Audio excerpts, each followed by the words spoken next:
नमस्कार। Are express के खास शो अब होगी मुद्दे की बात में आपका स्वागत है। मैं रोहित मिश्रा। आज हम आपको रायबरेली की एक ऐसी शख्सियत से रूबरू कराएंगे जिसका नाम रायबरेली ही नहीं पूरे देश में दुनिया में जो है लिया जाता है। वो शख्स से अगर बात की जाए तो गौरव कुमार नाम है, जो एक्टर के रूप में जो काम कर चुके हैं। फिल्मी दुनिया में कई फिल्में उन्होंने बनाई है और विलन का रोल उन्होंने इख्तियार किया है। तो हमारे साथ गौरव जी स्टूडियो में मौजूद हैं। आइए आपका तारुफ गौरव जी से कराते हैं और जानते हैं फिल्मी दुनिया में इन्होंने कैसे शुरुआत की थी और क्या क्या चीजें हैं, कैसे वहां तक पहुंचे हैं और कौन कौन फिल्मों में इन्होंने सहभागिता की है, कौन सी फिल्म इनकी जो है सबसे हाई प्रोफाइल में गई है और चर्चा का विषय बनी है। गौरव जी, आपका स्टूडियो में हमारे स्वागत है कि आप कहां से आपने इसकी शुरुआत की थी और सबसे पहले आप किसी एक डायलॉग से, अपनी फिल्म के किसी एक डायलॉग से शुरुआत करिए और बताइए दर्शकों को कि आपने कैसे फिल्मी दुनिया में शुरुआत की थी। जी, सबसे पहले मेरा नमस्कार। और मेरी चर्चित फिल्म रही है शूट आउट इटावा सफारी, जिसकी मैं डायलॉग बोलना चाहूँगा। वो सब तो ठीक है भाईजान, लेकिन इसमें हमारा क्या फ़ायदा होगा। ये थी डायलॉग जो कि आपको ट्रेलर में भी मिल जाएगी। और सबसे बड़ी बात ये बॉलीवुड इंडस्ट्री की बात यह है कि दुखद बात यह है कि हमारे बीच कल सुशांत सिंह राजपूत जी नहीं रहें। उनको मैं दिल से श्रद्धांजलि देना चाहूँगा। जी जी। और बहुत ही अहम, मतलब बहुत अच्छे नेचर के थे, बहुत अच्छे इंसान थे और इतनी जल्दी बॉलीवुड को अलविदा करके चले गए। बहुत ज़्यादा परेशानी में पूरा बॉलीवुड है इस समय। और इस समय समझ रहे हैं कि आप कोरोना का इस समय कितना चल रहा है, तो इसलिए बहुत ज़्यादा दिक्कतें हैं। अभी कुछ दिन पहले ऋषि कपूर जी चले गए बॉलीवुड से, इरफान खान जी चले गए, और अभी साउथ के चिरंजीव जी चले गए, सिंगर चले गए। मतलब बहुत ज़्यादा इस समय बॉलीवुड में दिक्कतें चल रही हैं। तो ये तो बात थी। अब हम अपनी बात पे आते हैं। हम यहीं रायबरेली, बेसिकली रायबरेली के रहने वाले हैं और 2009 से हमने शुरुआत की थी थिएटर से। जी जी। साथ में पढ़ाई करते हुए थिएटर की शुरुआत की इप्टा से। उसके बाद लगा कि यहाँ पे एक ही दो प्ले होते हैं, तो मुझे लगा कि मुझे कुछ करना है तो कुछ मुझे बाहर निकलना होगा। तो उसके बाद मैंने एक एनएसडी की वर्कशॉप की थी। उसके बाद फिर उनसे पता चला कि 1 साल का डिप्लोमा कोर्स होता है हिमाचल प्रदेश मंडी में, तो वहाँ पे मैं गया।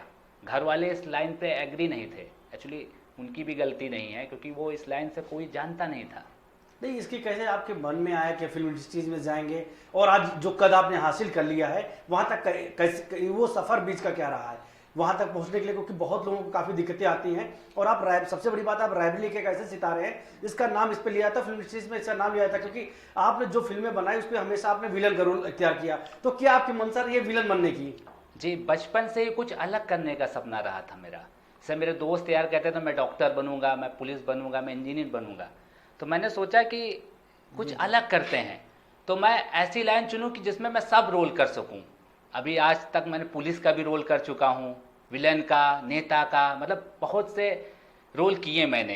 तो अच्छा, प्रमुख फिल्में आपकी कौन कौन सी रही? दो चार प्रमुख फिल्मों का नाम हमें बता दीजिए। हाँ बिल्कुल। किन में आपने काम किया है और जो ज्यादा पॉपुलर भी हुई हो? जी, सबसे पहले मैंने भारतेंदु नाट्य अकेडमी से पास आउट हूँ। 2 साल की पढ़ाई की, जिसमें हमारे नवाजुद्दीन सिद्दीकी सीनियर हैं, अनुपम श्याम ओझा जी हैं, अतुल श्रीवास्तव जी, बहुत से सीनियर, मतलब बहुत अच्छी वहाँ पे ट्रेनिंग होती है एक्टिंग की। उसके बाद मेरा हुआ फिल्म से सफ़र शुरू। मेरी सबसे पहले फिल्म थी शूट आउट इटावा सफारी, जी जी जी। जिसमें मैंने बिल्कुल डिफरेंट कैरेक्टर किया। मेरा नाम गौरव कुमार है, मैंने अकरम का कैरेक्टर किया। और आप यकीन मानिए, आप देखिए उस फिल्म को और ट्रेलर देखिए तो मैं बिल्कुल अकरम लग रहा हूँ, क्योंकि एकदम मुस्लिम के कैरेक्टर के लिए मैंने जिया। मैंने उसके लिए पूरी दाढ़ी बढ़ाई, पूरा बाकायदा उसके लिए लुक किया, 1 साल मेहनत की उस रोल के लिए। तो ऐसा वो बहुत हमारी 2018 में रिलीज हुई थी। बहुत अच्छा रिस्पॉन्स था उसका। एक दो उसके ट्रेलर अगर सुना देते आप, तो जी। डायलॉग अगर उसको याद हो आपको तो। अब डॉली जी आप कह रही हैं तो डन। डॉली जी वैसे आप हैं बहुत खूबसूरत, जी जी जी।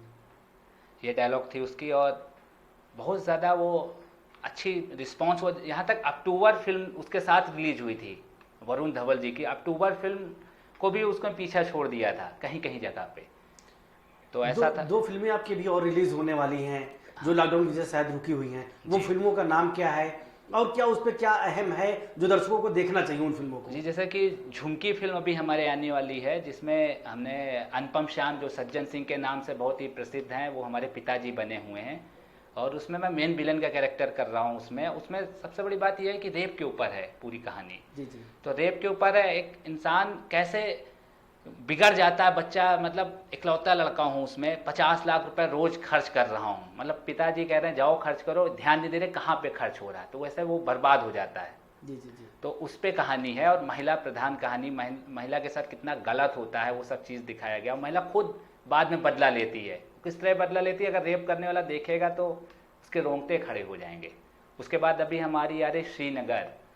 श्रीनगर जो कश्मीरी पंडितों के ऊपर है, और बहुत ही कश्मीर में जानना है कि आप पंडितों के साथ कितना बुरा हुआ था, तो उसको पूरा दर्शाया गया है। तो वो हमें जल्दी लॉकडाउन जैसे ही ख़त्म होगा तो मेरे हिसाब से 2020 पे ही लास्ट तक रिलीज हो जाएगी। उसके डायरेक्टर हैं सनोज मिश्रा जी और प्रोड्यूसर हैं रवि सुधा चौधरी। तो उसका ट्रेलर भी आप देख सकते हैं। अभी हमने रजनीकांत जी के साथ किया था पेटा, साउथ की फिल्म, उसके साथ भी अलग एक्सपीरियंस, 750 लोग की यूनिट थी केवल।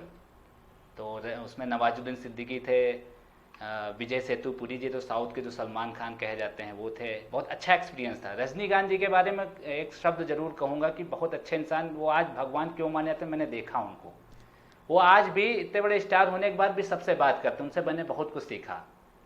तो ये बहुत अच्छी बात है। उसके बाद हमारी आने वाली अभी वेब सीरीज का इस समय ट्रेंड बहुत ज़्यादा चल रहा है। जी जी जी। तो हमारी Sitapur gang of city web series आ रही है, वो भी जल्दी इसी साल आ जाएगी। थोड़ा लॉकडाउन के चक्कर में शूट 3 एपिसोड अभी कंप्लीट हो चुके हैं, 5 अभी बाकी हैं। उसमें भी मेन विलन बनाऊँ बहुत खतरनाक, उस पर तो एकदम अलग ही लुक दिखेगा आपको जी। अच्छा, क्या कहना चाहेंगे दर्शकों के लिए, क्योंकि आप विलन बन के, जैसे एक आपने अभी फिल्म का नाम बताया झुमकी, तो उस पर महिलाओं को लेकर संबंधित वो फिल्म है, तो आप एक क्या मैसेज देना चाह रहे थे उस पर विलन बन के, और उसके बाद अब आज विलन से हटके यहाँ पे एक हमारे गेस्ट बन के यहाँ पे स्टूडियो पे आए हैं, तो दर्शकों को क्या आप मैसेज देना चाहते हैं कि क्या उनको किस तरह से रहन सहन में परिवर्तन करना चाहिए, क्योंकि पूरी फिल्म जो है रेप पे आधारित है वो फिल्म, तो क्या मैसेज देना चाहेंगे दर्शकों को आप? उसमें मैं एक सीन की मैं जिक्र करूंगा। एक सीन थी हमारी, रेप करने का सीन था हीरोइन के साथ, तो मैं करके बाहर आ जाता था क्योंकि ऐसी सीनें रहती थी तो मैं ज़्यादातर रहता नहीं था। तो उसके बाद जब उसकी चीख मैंने सुनी तो मेरे सच में मैं बाहर निकला, मेरे रोंगटे खड़े हो गए। जब रोल से निकलता हूँ रोंगटे खड़े हो गए कि रियल में कैसे लोग रेप कर सकते हैं, करते हैं, मतलब ज़बरदस्ती क्या, ये सब चीज़ें तो सहमति का वो रहता है, पर ये सब चीज़ें बहुत गलत मतलब रेप करने वाले जो भी है अगर ये फिल्म देखेंगे तो कांप जाएंगे। इतना भयंकर बदला लेती है, 3 दिन 4 दिन तक काट के पूरा सड़ा के मारती है वो, बहुत खतरनाक। वो फिल्म की बात ही अलग है। अगर फिल्म जब भी देखेंगे तो हम दर्शकों से गुजारिश करेंगे ये फिल्म आप ज़रूर देखिए। अगर बात की जाए जो फिल्मी दुनिया में कई ऐसे सितारे जिसके साथ आपने काम किया है, एक रजनीकांत का भी आपने नाम जिक्र भी किया, और बाकी वो कौन कौन सितारे जिसके साथ आपने फिल्म में विलन का रोल अदा किया? हमने गोविंद रामदेव जी के साथ किया, जाकिर हुसैन जी के साथ काम किया, सब थिएटर वालों के साथ एक अलग ही एक्सपीरियंस रहता है। जो एक्सपीरियंस उनका रहता है वो उनसे सीखने को बहुत मिलता है, तो उनके साथ काम किया। और इमरान हाशमी जी के साथ काम किया चीट इंडिया में, जो कि बहुत ही अच्छी फिल्म रही है। और रजनीकांत जी हो गए, नवाजुद्दीन सिद्दीकी हो गए, अनुपम श्याम जी हो गए, अनुपम श्याम दादा, और हमारे हो गए वो मनोज बख्शी जी आजकल बजरंगी भाईजान में बहुत अच्छा उन्होंने रोल किया, पुलिस वाले का रोल किया, बहुत खास हैं वो हमारे, बहुत अच्छा मतलब उन करते हैं। और संजय मिश्रा जी के साथ अभी एक फिल्म कर रहे हैं नशेबाज। संजय मिश्रा जी हैं, नशे के ऊपर पूरी कहानी है, नशा मुक्ति केंद्र के ऊपर पूरी कहानी है वो। अच्छा, इतनी देर में आपने जो भी बताया केवल विलन का रोल अदा करने की बात की, आपके कभी माइंड में नहीं है कि चलिए हीरो बन के काम करते हैं, या फिर केवल एक माइंड मेकअप था आपका कि हम विलन ही उनको बनना है? सबसे पहली बात, एक्टिंग में अपने आप को जानना बहुत ज़रूरी है जी जी। कि आप क्या कर सकते हो, मतलब अपने आप को जानना बहुत जरूरी है। अभी मैं विलन का लुक बहुत इंपॉर्टेंट होता है कैमरे में। अपने आप को अगर जान गए, ये नहीं किसी के कहने पे कि अरे यार तू बहुत अच्छा लग रहा है, तू एक्टर बन जाएगा, तू मुंबई जा, तो ऐसे किसी की बातों में ना आए। आप अपने आप को जाने कि आप किस प्रकार की एक्टिंग कर रहे हो, क्या कर रहे हैं। टिकटॉक, जैसे टिकटॉक की मैं बात करूंगा, टिकटॉक आम लोगों के लिए, ये नहीं कि आप टिकटॉक अगर एक्टिंग टिकटॉक में कर रहे हैं तो आप स्टार हो गए, ऐसा कुछ भी नहीं है। टिकटॉक स्टार अलग होता है, वो एक्टिंग का मामला अलग होता है। तो एक्टिंग में डायलॉग बोली जाती है, टिकटॉक में केवल रिपीट किया जाता है। तो ये मैं बोलूँगा कि टिकटॉक करके कोई स्टार, मतलब ये ना समझे कि मैं बहुत बड़ा स्टार हो गया हूँ। मेहनत करे, किसी की बातों में ना आए, अपने आप को जानना बहुत ज़रूरी है। आजकल तो स्टोरी हीरो बनाती है, जैसे नवाजुद्दीन सिद्दीकी जी स्टोरी अब हीरो बना रही। जी जी जी, सबसे बिल्कुल। पहले उदाहरण दूंगा मैं अपने आशुतोष राणा जी का। विलन में कितना चल रहे थे वो किस समय, पर उनको भी हीरो बनने का वो जी हो जी गया जी है। जी। तो फिर वही चीज़ है कि हीरो स्टोरी आजकल बनाती, पहले पहले तो था चॉकलेटी बॉय हीरो बनेगा, पर आप स्टोरी अब हीरो बना रहा है। अच्छा, जब आप पढ़ाई कर रहे थे, जी आज वो आपके जो फ्रेंड, जो पुराने बचपन के साथी, इसको हम लोग शुद्ध भाषा में लंगोटिया यार बोलते हैं, वो जब आज आपसे मिलते हैं तो आपको कैसा लगता है? क्योंकि आप आज शिखर पे हैं, फिल्मी दुनिया में आप शिखर पे हैं, क्योंकि आपने कई फिल्में ऐसी बनाई हैं जो पॉपुलर भी हुई है, और कई ऐसे सितारे रहे जिसके साथ आपने काम किया है। तो आज आपको कैसा लग रहा है उन लोगों के साथ जब आपसे मुलाकात होती है? क्योंकि आप रायबली के रहने वाले, आप जी। रायबली जब भी आते हैं तो उनसे जब मुलाकात होती है तो उनके मन में और आपके मन में क्या फीलिंग उठती है? उनके मन में तो सोचते हैं कि बदल गया होगा लड़का, जी अब जी एकदम स्टार हो गया, मतलब बदल गया पूरा वो। पर मेरे मन में ऐसा कभी नहीं, मेरे दोस्त हो तो दोस्त उसी, आज भी कोई भी जो मेरे बचपन के दोस्त आज भी मैं उनसे मिलता हूँ तो वही पुरानी स्टाइल में ही मिलता हूँ। वो काम है हमारा, काम के समय अलग, पर यहाँ पे तो कुछ काम नहीं, तो यहाँ तो फ्री आराम से दोस्तों के साथ वही है, क्योंकि इस लाइन में एटीट्यूड आना नहीं चाहिए। नहीं, जब आपने पहली फिल्म आपने की, जी विलन का रोल अदा किया, उसके बाद उस फिल्म करने के बाद जब आप अपने पैतृक घर रायबरेली आए, जी। तो जब वो दोस्त मिले आपको तो आपने कैसा महसूस किया था उस समय? बहुत अच्छा महसूस किया। उन लोग बहुत ज़्यादा खुश थे, जहाँ तक उन्होंने मिठाई उठाई भी खिलाई, हमने कहा मेरी तरफ से पार्टी लो। और एक फिल्म थी, हमने सारे दोस्तों को दिखाई थी अपने। जी जी जी। लखनऊ में, यहाँ रायबली में तो नहीं लगी थी, लखनऊ में लगी थी, हर जगह लगी थी ज़्यादातर। तो लखनऊ में पूरा टिकट हमने कहा दोस्तों के लिए, मेरा पहला शो दोस्तों के लिए, तो दोस्तों को पूरा ले गया, दोस्तों के साथ बैठा देखा, तो उनके साथ अलग ही एक्सपीरियंस रहता है। उसमें एक सीन थी कि वो हमको मार रहे थे तो लोग, हमारे दोस्त गुस्सा रहे थे, मतलब गुस्सा आ रहा था उनको, तो वो बचपना, वो चीज़ अलग ही मज़ा आता है। अच्छा, आगे की क्या सोच है आपकी कि आप आगे कहाँ तक जाएंगे? क्या मकसद है आगे आपको, जो अगर विलेन ही आपको बन के रोल अदा करना है तो क्या मकसद है? कौन आपका जो है गॉडफादर है उस फिल्म अगर दुनिया में बात की जाए तो किसके आप पद चिन्हों पर चलना चाहते हैं? गॉडफादर तो हमारे, सबसे पहले मैं माँ बाप का बिल्कुल उनका शुक्रिया अदा करूँगा, और हमारे भगवान जी पे मुझे बहुत भरोसा है। बालाजी महाराज में अक्सर जाता रहता हूँ मैं, नया साल भी बालाजी महाराज में ही मैंने मनाया जी था। जी जी। 3-4 दिन मैं वहाँ जाता हूँ, 4 दिन जरूर रहता हूँ वहाँ पे। जो संत गुरु जी हैं वो हमें बहुत सम्मान करते हैं, वो हमारा। तो ईश्वर पे आप भरोसा रखिए और अच्छे काम करिए, कभी किसी के साथ गलत ना करिए। ईश्वर देगा, देर होगी ज़रूर, पर आप मेहनत पे कभी हार ना माने और आपको काम ज़रूर मिलेगा। क्योंकि आप मेहनत से अगर हार मान लिए तो फिर आप कभी कुछ नहीं कर सकते। आप मेहनत पे कभी ना हार मानिए। जैसे कि हमारे सुशांत सिंह जी, पता नहीं क्या ऐसी स्थिति रही और क्या पोजीशन रही कि उन्होंने ऐसा काम किया, पर बहुत ज़्यादा दुख होता है। अभी 34 साल की एज ही थी और स्टारडम इतना अच्छा था, बहुत अच्छा, कम से कम 10-15 करोड़ रुपए एक फिल्म का लेते थे वो, मतलब बहुत अच्छा। 4.5, जिस घर पर रहते 4.5 लाख रुपए केवल किराया, जिसका लोग महीने में कमा नहीं पाते हैं। हर चीज़ की, कोई चीज़ की कमी नहीं थी, तब भी पता नहीं क्या ऐसा रहा, पर ये चीज़ें हैं। नहीं, जिस हिसाब से देखा जाए लगातार फिल्मी दुनिया में इस तरह की बातें आ रही, लोग जो है जी। आत्महत्या कर रहे हैं, वो चाहे हीरो हो या हीरोइन हो या फिर विलेन हो। कई सुशांत जी एक उदाहरण भी हैं जिन्होंने कल ही जो इस तरह के काम किया। तो ऐसे लोगों को क्या मैसेज देना चाहते हैं कि आगे से अगर कोई दिक्कतें हों तो इस तरह का रास्ता ना अपना के अपनी जीवन लीला वो समाप्त कर लें? जी बिल्कुल, इस तरह का अगर कभी भी कोई परेशान हो या कभी भी कोई दिक्कत हो तो अपने माँ बाप के बारे में, अपने भाई बहन के बारे में सोचे। ज़रूरी नहीं कि लड़की का ही मैटर हो, तो ऐसा कुछ नहीं कि लड़की तो बाद में मिलती, सबसे पहले तो माँ बाप हैं आपके। माँ बाप के लिए आप सोचिए कि आप अगर चले जाएंगे तो उनको क्या बीतेगी ज़िंदगी में, वो कैसे रहेंगे वो। इसलिए मैं सबसे गुजारिश चाहूँगा, अगर कभी भी कोई भी परेशान हो तो अपने माँ बाप के बारे में सोचे, उनकी फ़ोटो अपने पर्स में रखे, मतलब ध्यान रहे कि कभी मैं अगर चला जाऊँगा तो उनका क्या होगा। इसलिए गुजारिश है, कभी भी ऐसा काम ना, हालात से कभी हार ना माने, जी जी। कोशिश करेंगे, ज़रूर उनको जीत मिलेगी। अब आखिरी बार, और प्रोग्राम का एंड भी हो रहा है, आखिरी बार हमारा एक ये गुजारिश है आपसे कि जैसे आपकी 3 फिल्में आने वाली है, इसकी दी गलियां आने वाली है, झुमकी आने वाली है और कश्मीरी पंडित आने वाली है, तीनों के एक 2-2 डायलॉग आप दर्शकों को जरूर सुना दें।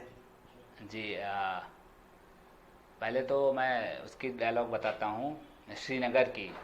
उसमें मैं कश्मीरी पंडित में आतंकवादी बना हूँ। वहाँ पे मना किया था ना कि घाटी छोड़कर चली जा, लेकिन तुम लोग नहीं माने ना साले। आज तुझे मैं बताता हूँ, आज तुझे मैं किसी के लायक नहीं छोड़ूंगा। इस टाइप की डायलॉग थी। जी। और मैं झुमकी बता देता हूँ। ओ दरोगा, अबे तुझे जितना पैसा चाहिए उतना ले, लेकिन वो लड़की मुझे चाहिए किसी भी हाल पे, नहीं तो तू जिंदगी से हाथ धो बैठेगा, चल निकल अब। ये डायलॉग थी। ये है। और वेब सीरीज की तो बहुत ही गाली गलौज उस पर बहुत ही ज़्यादा चल रहा है, तो वो कोशिश करेंगे कि वो डायलॉग हम ना बोलें, वो आप वेब सीरीज ही देखिएगा क्योंकि वो रहेगा। और ऐसा है, तो दर्शकों से गुजारिश रहेगी कि आप लोग सही से रहें, एकदम कोरोना के लिए बचें, सोशल डिस्टेंस भी रखें। मैं खुद लॉकडाउन में फंस गया था, अभी मैं बताऊं, अभी उरई में शूटिंग पे गया था, कम से कम 70 दिन में फंसा था वहाँ पे शूटिंग में। तो पर मोदी जी की सारी चीज़ों को मैंने माना और उनकी सारे चीज़ों को अपनाया भी। इसलिए दर्शकों से गुजारिश है कि अभी भी लॉकडाउन चल रहा है, तो लॉकडाउन के हिसाब से आप सोशल डिस्टेंस रखें और उनकी बातों को मानें।